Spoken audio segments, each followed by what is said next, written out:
good. Thank you.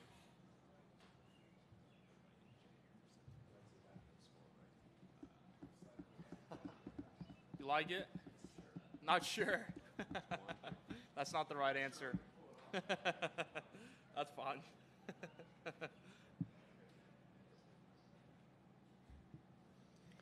All right, Viktor Hovland is joining us now on the second day of the 105th PGA Championship. Viktor, how would you sum up your round today? Yeah, it was a good day today. Kind of similar game plan as yesterday. Just try to hit fairways and middle of the green on almost every single hole.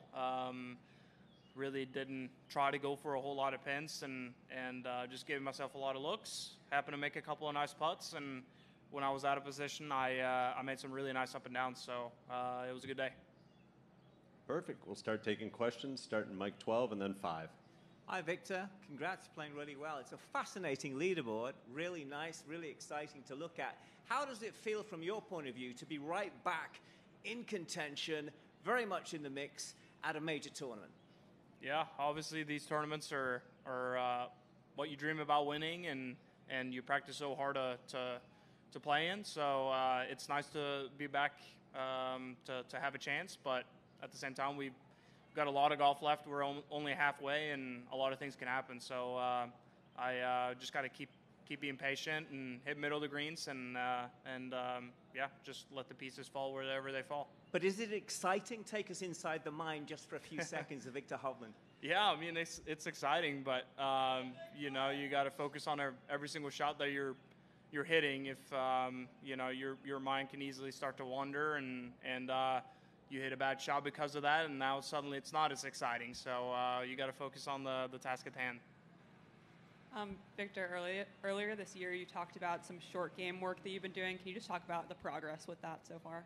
Yeah, no, it's been great. I've had some rounds the last couple of months where I've gained over a shot a round or on one specific round. I've had other rounds where I've given it away a little bit, but I feel like every time I miss a green now, I've got a shot to get out of there. It's not, crap, how is this going to turn out? That's huge just to have that confidence, and I feel like I showed a couple of those shots at least today on the round today out of the bunkers. And can you just give us some thoughts on your own outfit? I mean, obviously going to Oklahoma State, I like the orange, but I think the orange here on the side was maybe a bit much. I would have just gone for a white shirt. Other than that, I think it's pretty sweet. The belt is pretty awesome. But it's whatever. Mike 4. Has Ricky said anything to you about it? No, he hasn't. I haven't seen him all week, but I heard a couple of guys in the crowd were yelling, "Go Ricky!" So I guess what's the expression? The impersonation is the biggest form of flattery, or something like that. Imitation is the sincerest form of flattery. There we go. Thank you. You were pretty steady through 6, 7, 8, 9. That's by far the toughest stretch on the golf course. What was your game plan there, especially on 6? Yeah, I think I hit it in the practice rounds, and then yesterday I hit it in the water there off the tee. And so basically today I was just going to try to hit it left and hit that nice little cut. And if you hit the fairway off of that tee, 70% of the work is kind of done. And had a nice little 6-iron in on the second shot, and I wasn't even thinking about that pin. I was just trying to hit it middle of the green and made an easy par there. That stretch 6, 7, 8, 9 is a very tough stretch. You can't win it there, but you can certainly lose the tournament there. Do you feel 6 is a fair hole? I really do like it. I think for as narrow as it is and how long it is, I think the second bunker on the left is maybe a little bit too severe, because that is kind of the bailout, and that's fine. There should be some bunkers there to protect the bailout, but I think the lip is a little bit too high for shots. If you can hit a pretty good drive and hit in the left rough or left bunker, and now you don't have a shot for the green. So I would like to see the lip be a little bit shorter, so guys would kind of go for the green from there. That orange looks even better on TV, by the way.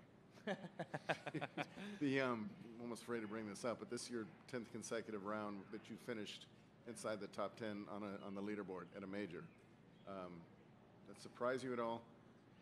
And what's your reaction to it? Yeah, I mean, I haven't done great in the majors that I've played before. I've had some nice, top 15 finishes and stuff like that, but haven't quite been in contention. I think that's been because I've, just been a little bit young and stupid, just going after some pins that I'm not supposed to go for, even though I'm feeling good about my ball striking, and it's easy to just feel like, yeah, I'm going to take it right at it and make a birdie here, and then you hit a decent shot, and then you're short-sided and make a bogey or double, and you just can't do that in major championship golf. You just got to wear out center of the green, and if that putter gets hot, you can make some birdies. Did it take mistakes to learn that, or is that something you consciously worked on with somebody?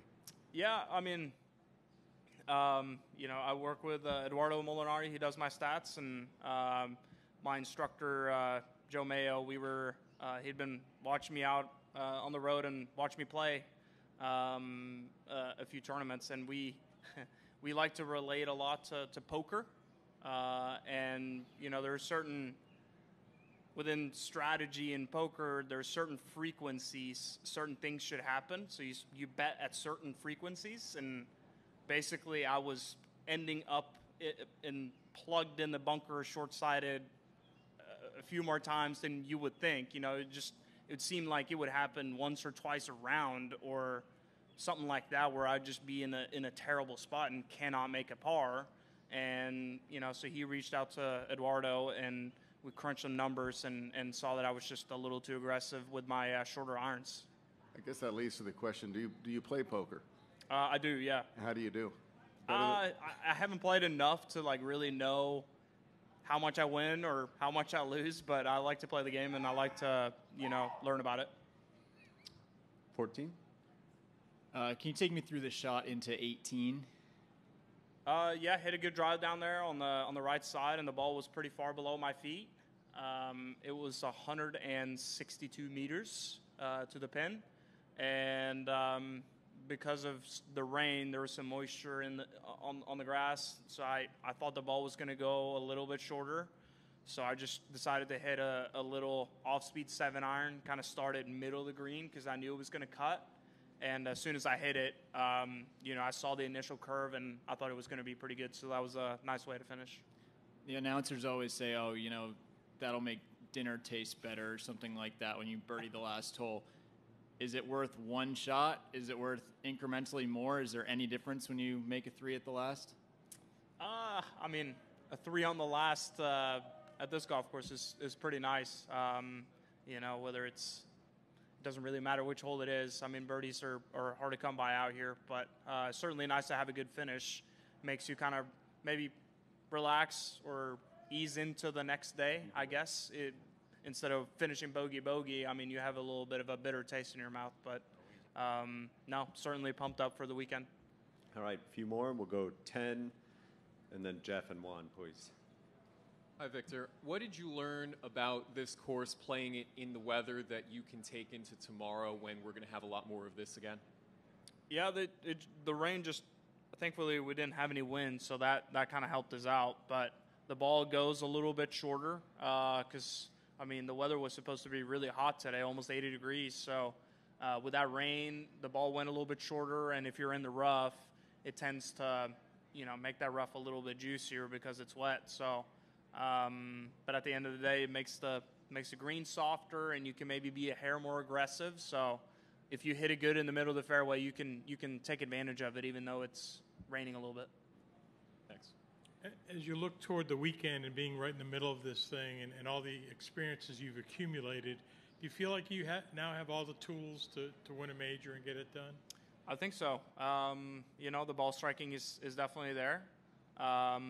Putting, anything can happen. And I feel like a lot of the short game work that I've been doing the last couple of months are starting to show a little bit. Some of the bunker shots that I hit today were really nice just to kind of keep a score together. And I believe I have all the tools in the bag. I just got to go out there and execute.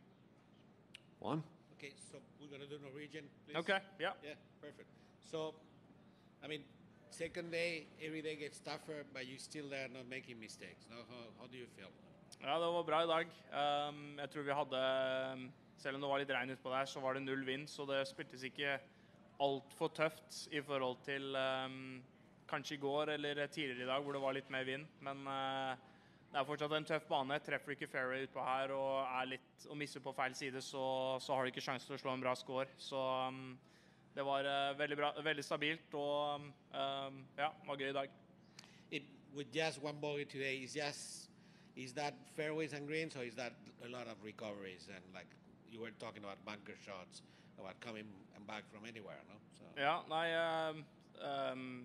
traff mange griner I dag, så det var jo veldig stabilt 10 green, men selvfølgelig par hull så var jeg ute av posisjon, men jeg hadde liksom ikke noe kriseslag. Jeg følte at jeg hadde en god mulighet til å gjøre up and down, og det gjorde jeg I dag. And the last thing is, I don't know what was your prediction at the beginning of the week. Each day is getting harder. The weekend will probably be hard. But what do you expect to happen here in the next 2 days? Ja, det vanskelig å si, selvfølgelig. Men hvis det begynner å blåse litt, og ting begynner å bli hardere, så blir det veldig vanskelig å gå under par. Det ikke mange spillere som under par nå de første 2 rundene, og det har ikke vært mye vind utpå der heller, så hvis det begynner å blåse og ting blir hardere, så blir det veldig, veldig tøft. Okay, thank you. Thanks for your time. We appreciate it. Perfect. Thanks.